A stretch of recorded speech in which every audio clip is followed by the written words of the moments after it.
মা এসছে এবার মা এসছে।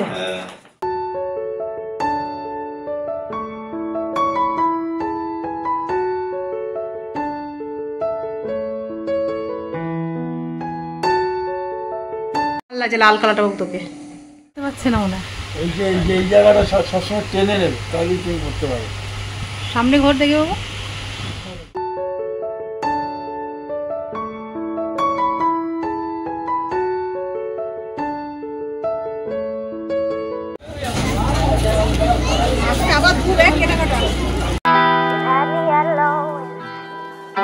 Hello everyone, good morning. তোমরা সবাই কেমন আছো? আশা করি খুব ভালো আছো, সুস্থ আছো। আমরাও ভালো আছি। দেবনাথ ফ্যামিলিতে তোমাদের আরেকবার স্বাগত।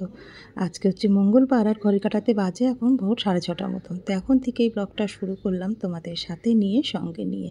আর আজকে কিন্তু ঘরের কাজ করতে করতেই ব্লগটা শুরু করে দিলাম। আজ হচ্ছে পয়লা বৈশাখ। ঘরটা তো একটু নতুন করে সাজিয়ে গুছিয়ে নিতে হবে নাকি, সেই জন্য একদম ভোর ভোর উঠে গেছি ঘরের কাজকর্ম করতে। সকলকে জানাই শুভ নববর্ষের অনেক অনেক শুভেচ্ছা, বড়দের প্রণাম, ছোটদের অনেক আদর, আর আমার বন্ধুদের জানাই অন্তর থেকে ভালোবাসা। সবাই খুব ভালো থেকো, নতুন বছরে সুস্থ থেকো, ঈশ্বরের কাছে এই কামনাই করি সবাই যেন আমরা ভালো থাকতে পারি। তো চলো, একটা নতুন সকাল, নতুন বছরের তা শুরু করা যাক। আজকে কিন্তু ঘরের কাজকর্ম কিন্তু সকাল থেকেই শুরু করে দিয়েছি। আজকে না ঘরটা একটুখানি সুন্দর করে গুছিয়ে আগে পরিষ্কার করে নেবো, তারপর একটু সুন্দর করে সাজিয়ে গুছিয়ে নেবো। তো দেখো, আমার ঘরের জিনিসপত্র সব কিছু তো সরানো যায় না, ওই জন্য কিন্তু সব কিছু এক জায়গাতেই আমাকে রেখে দিতে হয়। এই জন্য কিছু সরাতে পারি না, যেটুকু পারি সেটুকুই কিন্তু গুছানোর চেষ্টা করি। তোমরা অনেকেই বলেছো ঘরের মেকওভার করতে, আমি কি করব সত্যিই বুঝতে পারি না, কেন কিছুই তো সরানোর মতন না, কিছু অন্যরকম করার মতন না, সেই জন্য আর কিছুই করতে পারি না। যতটা পারি ততটাই তোমাদের সাথে শেয়ার করার চেষ্টা করি। প্রথমেই দেখতে পেলে ঘরের কিন্তু চারিদিকটা খাটের চারি সাইডটা কিন্তু ভালো করে মুছে পরিষ্কার করে নিলাম। আর সেই দিন যে বেড কভার নিয়ে এসেছিলাম না বাজার কলকাতা থেকে, সেইটা কিন্তু আজকের পাতবো। পয়লা বৈশাখ একটা বেড কভার না পাতলে হয় বলো তো? বেড কভারটা খোলার সময় ভাবছিলাম হয়তো কোল বালিশের কভার রয়েছে, কিন্তু না, দুটো মাথার বালিশের কভারই রয়েছে। আর খোলার পরে না খুব একটা পছন্দ হলো না, জানো তো। বেড কভারটা নিয়ে এসে ফেলেছি, এখন তো আর চেঞ্জ করা যাবে না, অনেকটা দিন হয়ে গেছে সেই জন্য। কিন্তু এই যে বাজার কলকাতা থেকে প্রথমবার বেড কভার কিনেছি, কিন্তু খুব একটা পছন্দসই জিনিস আমার মনে হয় না ওখানে পাওয়া যায়। যেটা বাইরের দোকান দিয়ে কিনলে কিন্তু বেড কভারগুলো বেশ অনেক সুন্দর আর অনেকটা কি বলবো, একটা উজ্জ্বল ভাব থাকে না বেড কভারের মধ্যে। এই জিনিসটা আজকে যেটা পাতলাম বেড কভারটা, তার মধ্যে কিন্তু একটা উজ্জ্বলতা ভাবটা নেই, জানো তো। কেমন একটা মেরে টাইপের, যেন আমার খুব একটা ভালো লাগেনি। তোমাদের কেমন লাগলো কমেন্ট করে কিন্তু জানিও। তো চলো কাজবাজগুলো শুরু করে দিই। প্রথমে দেখো বেড কভারটা পেতে চারিদিকে ভালো করে টান টান করে, আর বেড কভার যদি টান টান না থাকে না একদমই কিন্তু ভালো লাগে না, জানো তো। তো বেড কভারটা টান টান করে পেতে নিয়ে এবার জানলার কাজগুলো খুলে নিলাম। কালকে দেবনাথবাবু কিছু জামা কাপড় কেচে দিয়েছিলো, সেইগুলো এখানেই মেলে দিই রাত্রেবেলা, জানো তো। তাহলে আর ছাদে দিয়ে আসলে অনেক সময় সারা রাত বাইরে থাকাটাও ভালো না। আর এই জানলার নিচে তো দড়ি লাগানো আছে, সেখানে দিয়ে দিলে বেশ শুকিয়ে যায় সকালবেলা। তো দেখো বালিশের কভারগুলো কিন্তু একদম পারফেক্ট হয়েছে। তো চলো আজকের ভিডিওটা স্কিপ না করে দেখতে থাকো। আশা করছি আজকের ভিডিওটা তোমাদের ভীষণ ভালো লাগবে। তা আগের দিন যেই কভার নিয়ে এসেছিলাম কোল বালিশের কভার সাদার মধ্যে, সেটাই কিন্তু পেতে দিলাম। একটু ম্যাচ হয়েছে, কিন্তু আবার পুরো ফুল ম্যাচ হয়নি, কিন্তু হালকার মধ্যে হয়েছে আর কি। তো চলো, খাটটা তো আমার একদম গুছানো হয়ে গেছে। এইবার জানলার চারি সাইডগুলো না ধুলো হয়েছে, যেটা উপরে থাকলে যেটা তোমাদের সবসময় বলি, সেগুলো কিন্তু প্রত্যেক দিনই মুছতে হয়। কিন্তু যা কদিন গেল আমার ওপর থেকে কোমর নিয়ে একদম তো নিচুই হতে পারছিলাম না, ওই জন্য ঘরের কোনো কাজই ঠিক মতন করতে পারছিলাম না। তো ঘরের কাজটা মোটামুটি হয়ে গেছে। এবার বাইরের ডাইনিংয়ে একটা ডাইনিং টেবিলের মধ্যে একটা টেবিল কভার পাতবো, তার জন্য তো টেবিলটা খালি করতেই হবে। সেই জন্য দেখো টেবিলটা খালি করে নিয়েছি। পয়লা বৈশাখ মানে হচ্ছে ফ্যামিলির সাথে একসাথে সময় কাটানো, ভালো মন্দ রান্না করে খাও বা কেউ বাইরে গিয়ে খাওয়ায়, কিন্তু বাড়িতে রান্না করে সবাই একসাথে খাওয়া দাওয়া কিন্তু একটা মজাই আলাদা। অনেকের পয়লা বৈশাখটা কাটায় কি বলতো, সবাই বাইরে গিয়ে খাওয়া দাওয়া করে, বাইরে গিয়ে হইচই করে, কিন্তু আমাদের না হয় না, জানো তো। দেবনাথবাবুর এমনই কাজ, ও কিন্তু বাইরে গিয়ে কিছু ঘন্টা যে আনন্দ ফুর্তি করবে বা একদিনের জন্য যাবে, সেটাও পারে না, জানো তো। ওই জন্য অনেক কিছু কিন্তু স্যাক্রিফাইস করতে হয়। সংসার মানেই হচ্ছে স্যাক্রিফাইস না করলে কিন্তু সংসার করা যায় না। সংসারের মানেই হচ্ছে ত্যাগ করতে হবে, তাই না। মনের ইচ্ছা, অনেক শখ আহ্লাদ প্রত্যেকের মধ্যেই থাকে, যেটা আমার মধ্যেও রয়েছে। কিন্তু ওই যে সংসার করতে গেলে তো এগুলো সব কিছু মানিয়ে নিয়ে চলতে হবে। ওর যেরকম কাজ সেই অনুযায়ী কিন্তু আমাদেরকে চলতে হয়। ওই জন্য বিয়ের থেকে আর এখনও পর্যন্ত সেইভাবে কোনো দিন ঘুরতে ফিরতে পারলাম না, জানো তো। এই একটা আশায় আমার মনের মধ্যে রয়ে গেল। জানি না ভগবান কবে পূর্ণ করবে, ভগবানের উপরে ভরসা আছে, আস্থা আছে, জানি উনি একদিন না একদিন দেবে, সবার প্রত্যেকের মনের আশা পূর্ণ করেন উনি। তা আমারও হয়তো বেফলে যাবে না, আমারও কখনো না কখনো সেই জিনিসগুলো ফিরে আসবে আমার জীবনে। কিন্তু আমি এখন ভীষণ সুখী আছি, ভীষণ ভালো আছি, সবাইকে নিয়ে একসাথে আনন্দ ফুর্তি করে কাটাই, এটাই হচ্ছে আমার কাছে বড় কথা। পয়লা বৈশাখ মানে সবাইকে বলতে শুনেছি প্রথমে বছরের প্রথম দিনটা যেভাবে কাটাবে সেই বছর মানে সারাটা বছর সেইভাবেই নাকি কাটে। এটা কি কখনো হয় বলো তো? কর্ম অনুযায়ী ফল পেতে হয়, তো আমরা যেরকম কর্ম করব সেরকমই তো আমরা দিন কাটাবো, তাই না? ভালো কর্ম, ভালো ব্যবহার, মানুষের সাথে ভালোভাবে চলাফেরা, এটাই হচ্ছে আমাদের প্রত্যেক দিন নিত্যদিনের ভালো মন্দ থাকা নির্ভর করছে, সেটা বছরের প্রথম হোক বা বছরের প্রত্যেকটা দিনই হোক না কেন। আমি কোনো কুসংস্কারে বিশ্বাস করি না, আমি বিশ্বাস করি কর্মে। কর্ম যেরকম করব সেই অনুযায়ী কিন্তু আমাকে ফল পেতে হবে। ভালো কর্ম করলে ভালো ফল, আর খারাপ কর্ম করলে অবশ্যই আমাকে খারাপই পেতে হবে, তাই না বলো? তোমাদের মতামতটা কি কমেন্টে কিন্তু জানি।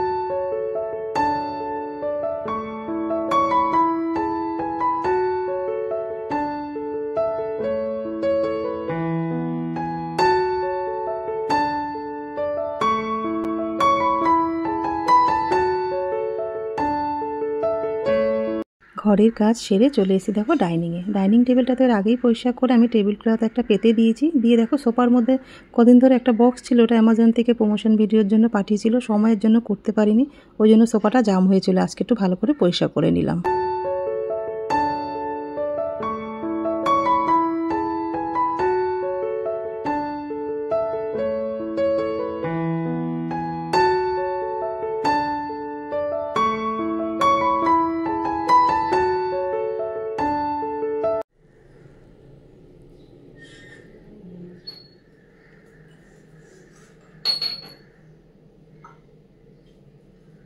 ঘরের সমস্ত কাজ সেরে চলে এসে এখন নিম হলুদ বাড়তে। আজকের পয়লা বৈশাখ, আজকে তো একটু নিম হলুদ সবার কপালে ছোঁয়াতে হয়, সেই জন্য বেটে নিজে একটু মেখে এখন স্নান করতে যাবো, আর ছেলে উঠলে দেবনাথবাবু আসলে সবাইকে তখন দিয়ে দেবো। অনেকটা বেলা হয়ে গেল জানো, ঘরের কাজ সারতে সারতে অনেকদিন পরে ঘরের কাজগুলো শুরু করেছি, মানে একটু একটু করে, মানে শরীরটা তবে সুস্থ হচ্ছে। তার মধ্যে এতদিন কোমরের যন্ত্রণায় না নিচু হতে পারছিলাম, না ঘরের কোনো কিছু চেঞ্জ করতে পারছিলাম। আজকে পয়লা বৈশাখের দিনে একটু নতুন করে ঘরটা একটু সাজিয়েছি, বেশ ভালো লাগছে। যে একটু আমল দিস্তের মধ্যে অল্প করে হলুদ আর নিম পাতা একটু খেতে নিয়েছি, এবার নিজে একটু মেখে নেবো আর ওদের জন্য রেখে নেবো।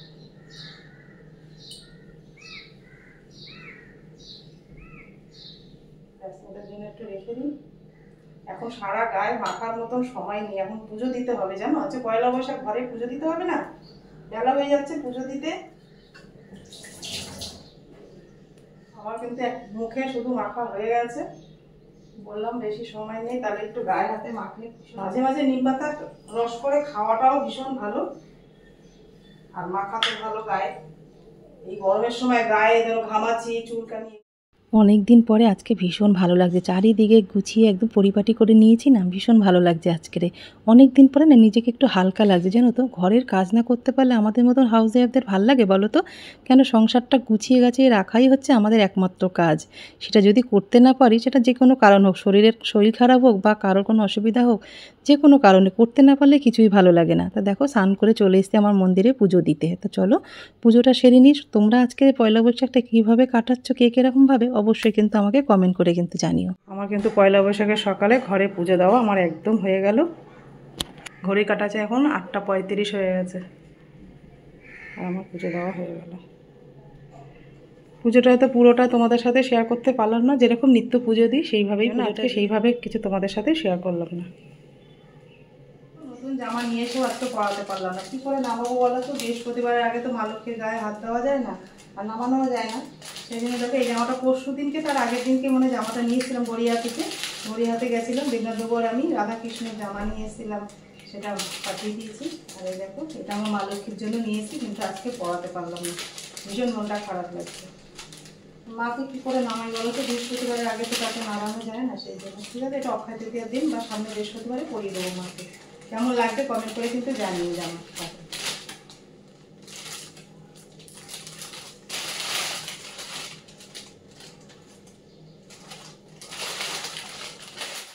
ভোর 6:30টায় উঠে সংসারের কাজ পুজো সেরে যখনই টেবিলে এসে একটু বসি না, 10 মিনিট মতো একটু জিরিয়ে নিই, জানো তো। মানে অনেকটা পরিশ্রম করার পর একটু বসতে দেখলে বেশ ভালো লাগে। আর সেই সময় কিন্তু আমার ছেলে বুঝে যায় যে মা এসছে, মানে এখন একটু চা খাবে। সাথে সাথে রান্নাঘরে গিয়ে চাটা কিন্তু একদম মুখের ধারে ধরে ছেলে, জানো তো। এটা অনেক দিন ধরেই দেখছি, যখন থেকে আমার মেয়ের বিয়ে হয়েছে সেখান থেকে কিন্তু আমার ছেলের এই অভ্যাসটা হয়েছে। এটা যে কি শান্তি লাগে না, তোমাদের বলে বোঝাতে পারবো না, জানো তো।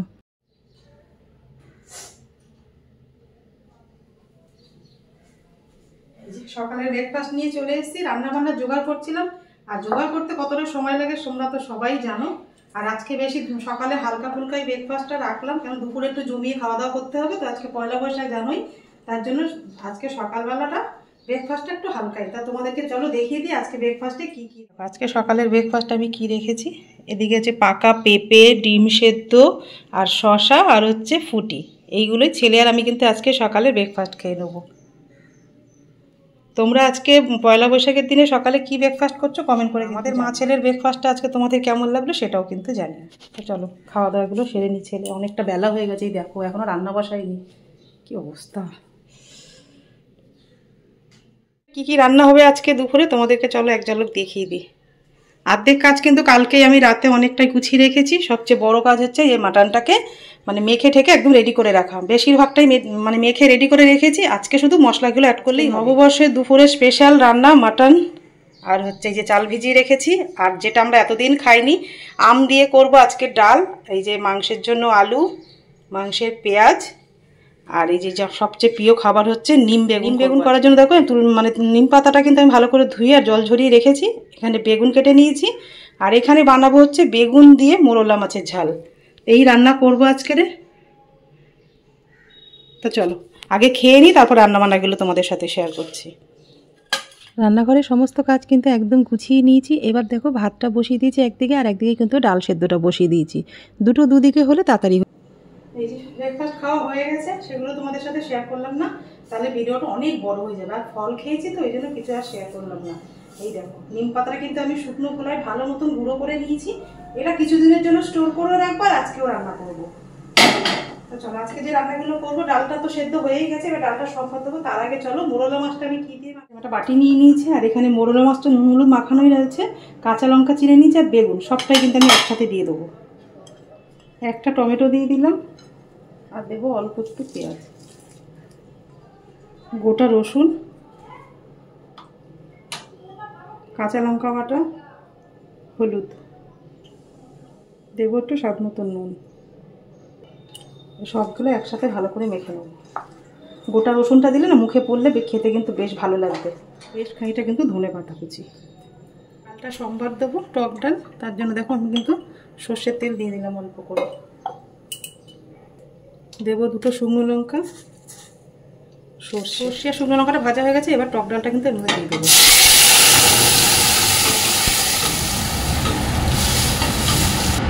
দেবো অল্প করে একটু চিনি। মোরলা মাছটা রান্না করবো, কড়াই কিন্তু গরম হয়ে গেছে। কড়াইয়ের মধ্যে দিয়ে দেবো পরিমাণ মতন সর্ষের তেল। তেলের মধ্যে দেখো কালো জিরে দিয়ে দিলাম। এই দেখো আমি কাচের শিশির মধ্যে কিন্তু তোমার নিম পাতা গুঁড়ো করে রেখে দিলাম। রাখা চুনো মাছটা দিয়ে দেবো।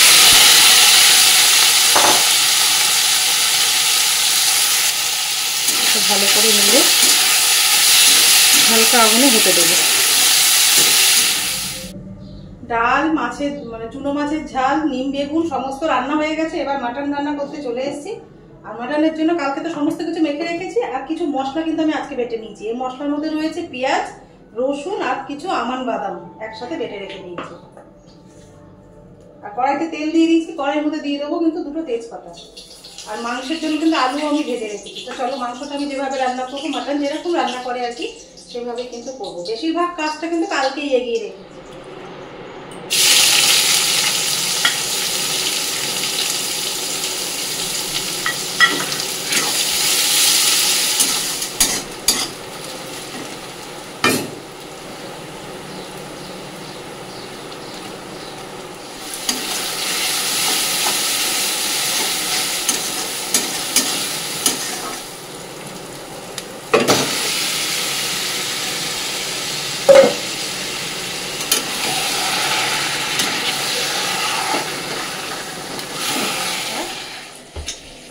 হয়েছে? এখনো তো হয়নি বাবু, সবে বসালাম, সেদ্ধ হয়নি, খেতে পারবি না। স্নান করে নতুন গেঞ্জিটা পর, আজকে একটু পরতে হয়, আর নিম হলুদটা একটু কপালে ছুঁই নি। বাবা এসে ফোন করা হয়েও গেছে। এই দেখো মাটন থেকে কিন্তু ভালো মতন তেলটাও ছিটে যাবে, ততই কিন্তু মাটনের টেস্ট বেশি আসবে। কোথা থেকে চাদরটা তুমি পছন্দ করলে না? এটা আমি পছন্দ করেছি, এটা তোমার পছন্দ ভালো না। আমি পছন্দ করেছি না, তুমি করেছো। তো যদি পছন্দ ভালোই হতো তাহলে আমাকে একটু ভালো করেই পছন্দ করতে পারতে। তোমাকে পছন্দ করেছি বলেই তো ভালো ছেলে মেয়ে পেয়েছি আমি, না? ছেলে মেয়ে দুটো ভালোই পেয়েছি। পয়লা বৈশাখে নববর্ষের রান্না বান্না আমার সমস্ত একদম রেডি হয়ে গেছে। এই যে আম দিয়ে টক ডাল, আর হচ্ছে চুনো মাছের ঝাল, মানে মোরলা মাছ বেগুন দিয়ে করেছি, আর এই যে নিম বেগুন, গন্ধরাজ লেবু, আর হচ্ছে মাটনের ঝোল। এটাই ভালো লাগছে লাল কালারটা বাবু তোকে। একটা দিস না, একটা নিয়ে নাও। আমি বললাম তো আরেকটা নিয়ে নিল না। একটা নিয়ে নাও। ও 250 নিয়ে এসো। ভালো হয়েছে। ওই জন্য তো এগুলো তো জিমে লাগে, আর এটা বেশ ভালো। নববর্ষ বলো তো সবাইকে, শুনুক সবাই। সবাইকে শুভ নববর্ষ। তো মুখটা দেখিয়ে বলো। দেবনাথ ফ্যামিলির পক্ষ থেকে সবাইকে শুভ নববর্ষ। বাবু বল। বাপরে বাপ, খেতে খেতে মাটন। তুই আগে নিম খাবি, নিম বেগুন খাবি, তুই আগে মাটনটা নিয়ে নিলি কেন? নিম বেগুন না করিস না। এ বাবু খানা, আজকে নিম বেগুন খেতে হবে। দেখো তো কেমন দিচ্ছে। আমি তো অনেকটা খাচ্ছি আমি। আরে তে তো খেতে হয় না। দেবনাথ খাবে তো? ভাই আমি তো সবই খাবো। গন্ধরাজ লেবু, মাছটা কি তোমাকে একবারে দিয়ে দেবো তোমাদের? দাও স্যার, দিয়ে দাও। রসুন দিয়ে মোরলা মাছ, মাটনটাকে দেখি দি ভালো করে। গোটা রসুন দিয়েছি। দেখো তিতরা মুখে দিয়ে, মুখের অবস্থা কত ছেলে দেখো, বুঝতে পারো মুখটা। ওই যেটা খাবি না ওটার আগে তিতরা খাচ্ছি, এটা শরীরের কাজে দেবে জানিস। সবসময় খালি মুখরোচক জিনিসটা শরীরের জন্য ভালো নয়।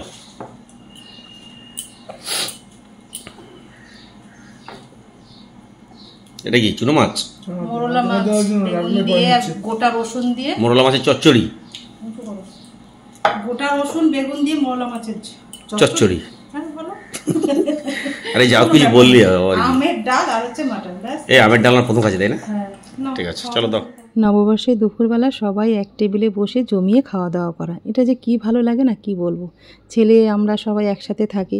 ছেলের বিয়ের পরে কি হবে সেটা বলতে পারছি না। এখন তো সবাই একসাথে আনন্দ করে খাওয়া দাওয়াগুলো করি, পরেরটা পরে দেখা যাবে। কিন্তু ভয় তো একটা কাজ করে, আবার একটা আনন্দও কাজ করে, যে একটা ঘরে মেয়ে আসবে, আমার ঘরে লক্ষ্মী আসবে, কিন্তু সেই মেয়ে কেমন হবে না হবে সেইটা ভেবে আবার ভয় লাগে, জানো তো। ছেলে এখন তো ভীষণ ভালো, আমার ছেলে মেয়ে সবাই, দুটো ছেলে মেয়ে সত্যি আমি কিন্তু মনের মতন পেয়েছি। জানি না আমি নিজে কতটা শিক্ষা ওদের দিতে পেরেছি, কিন্তু ওরা কিন্তু ভীষণ ভালো ছেলে মেয়ে এখনকার তুলনায়, জানো তো। একটা ভয় না সবসময় কাজ করে, জানো তো, যে আমরা এত মিলেমিশে তিন ছেলেকে নিয়ে মেয়েকে নিয়ে সবাই মিলে সুখে শান্তিতে রয়েছি। একটা পরের বাড়ি থেকে একটা মেয়ে আসবে, সে কেমন হবে, আমার সংসারে ঠিক করে মানিয়ে নিতে পারবে কি না। তাকে মানালে তো হবে না, আমাকেও তো তাকে মানিয়ে নিতে হবে, তাই না বলো? নাইলে আমার সংসারটা সোনার সংসার হবে কি করে। তাই জন্য ভয়টাকে দূরে রেখে সবটাই আমি ঠাকুরের উপরেই ভার দিয়েছি, যে উনি যা ভাববে সবটা ভালোই ভাববে, আর ভালো করে এসছে, আর ভালোটাই করবে আশা করছি। তো ওই জন্য আমি আর বেশি চিন্তা করি না। আর নতুন বছরে আজকে নেগেটিভিটি কিছু মনের মধ্যে আনবো না, পজিটিভ নিয়ে আজকে নতুন বছরটাকে শুরু করা যাক। ছেলের বায়না, ওর নতুন হেলমেট আজকেই ওকে কিনে দিতে হবে, রয়েছে কিন্তু একটা, তাতেও হবে না, আজকেই নতুন একটা কিনে দিতেই হবে। তাই জন্য খেয়ে উঠতে না উঠতে মা চলো মা চলো, বাবাকে অনেকবার বললো, কিন্তু ওর বাবা দোকান থেকে সবে গেছে বলে ও আসলো না। ওই জন্য খেয়ে উঠতে না উঠতে তাড়াতাড়ি করে আমাকে ছেলেকে নিয়ে চলে আসতে হলো। অনেক কিছু দেখার পরে ওর একটা পছন্দ হয়েছে, সেটা কিন্তু নেওয়া হয়ে গেছে। আগের হেলমেটটা ওর বাবা কিনেছে, ওই জন্য এখন ছেলেদের পছন্দটা একটু আলাদা, সেই জন্য ছেলের পছন্দ মতন কিন্তু হেলমেটটা নেওয়া হয়ে গেছে।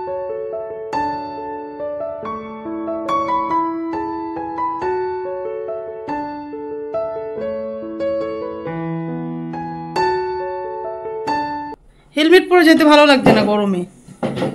ভেতর দিয়ে চলো, ভেতর দিয়ে চলো। ভিতর দিয়ে? হ্যাঁ, গাড়িটার ভেতর ওখানে নিয়ে যেতে পারবে স্টেশন, মানে আজকে ফাঁকা তো স্টেশন, হেলমেট পরে চলো। ওর সব চুল টুল পুরো ঘেটে যাবে একদম আমার। হ্যাঁ, তোমার কথা মতন। কোথায় দেবে? আচ্ছা, নতুন বছরে নতুন গয়না নেবো, সেই জন্য বরকে ধরে নিয়ে যাচ্ছি সোনার দোকানে, তাই তো দেবনাথ বাবু? যাই না, দোকানে সোনার দোকানে একটু নিমন্ত্রণ রয়েছে আজকে পয়লা বৈশাখের উপলক্ষে। এ বাবু, আর একটু দেবনাথ বাবুর থেকে নতুন বছরে একটু গয়না নেওয়ারও আছে। চলো, কি গয়না নিই না নিই সবটাই তোমাদের সাথে বাড়িতে এসে সবকিছু ভাবনা চিন্তা নেই, কি নেবো না নেবো, দোকানে গিয়ে তারপর দেখবো। হ্যাঁ, আর এই সেদিনকে যে কুর্তিটা নিয়েছিলাম 2 পিসের, সেটা পরে দিলাম। কেমন লাগছে কমেন্ট করে জানিও। আর দেবনাথ বাবু তো ও রোজ কেনে, রোজ পরে। ওর কোনো পয়লা বৈশাখ নেই, ও সারা বছরই পয়লা বৈশাখ। সারা বছর বলবো ঠিকই বলেছো। সোনার দোকানে শুধু ভিড় আর ভিড়, না করেন না? হ্যাঁ, আরো কথা এই সময় মিষ্টি আর হচ্ছে ক্যালেন্ডার। পিসিচন্দ্র থেকে যাদবপুর সন্ধ্যা গোল্ডে 2 জায়গা থেকেই কিন্তু ইনভাইট এসছে, কিন্তু একদিনে 2 জায়গায় যাওয়া তো সম্ভব হবে না। ওই জন্য আমরা যাদবপুরে সন্ধ্যা গোল্ডে চলে আসলাম। এসে এখানে খুব ভিড় দেখে এই পাশে দাঁড়িয়ে রয়েছে, আর দেবনাথবাবু গাড়ি রাখবে কোথায়, একটু টেনশনে পড়ে গেছে। তারপর আমাদের দোকানের ওখানে গিয়ে যা গাড়িটা রেখে তারপরে আমরা সন্ধ্যা গোল্ডের ভিতরে গেছিলাম, কিন্তু ওখানে গিয়ে মনটা একটু খারাপ হয়ে গেল। নিতে আসলাম গয়না, কিন্তু ওখানে হলো না। জানো তো আজকের পয়লা বৈশাখ, আমার তো সেরকমভাবে খেয়ালও নেই যে আজকে কিছু নেওয়া যাবে না, আজকে পুজো হয়েছে না, ওই জন্য কিছু দেখাতে পাইনি। তাই মনটা খারাপ হয়েছিল। দেবনাথবাবু বলে ঠিক আছে, গয়না নিতে এসে গয়না নিতে পারো নি তো কী হয়েছে, চলো তোমাকে শাড়ি কিনে দেবো। তার জন্য কালীগঙ্গায় এসেছি শাড়ি কিনতে। তা আজকে পয়লা বৈশাখের দিনে নতুন করে ঘরটাকে সাজিয়ে গুছিয়ে নিলাম, তার সাথে দুপুরে জমিয়ে খাওয়া দাওয়া আর প্রচুর কেনাকাটা করলাম আজকের। তা কী কী কিনেছি না কিনেছি তোমাদের পরের ব্লগে তোমাদের সাথে শেয়ার করব। আসো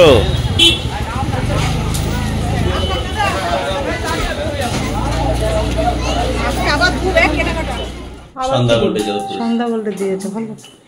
হালকাটা মেন হচ্ছে এই যে ক্যালেন্ডার, ক্যালেন্ডারের না ওটা দেয় সেইটাই।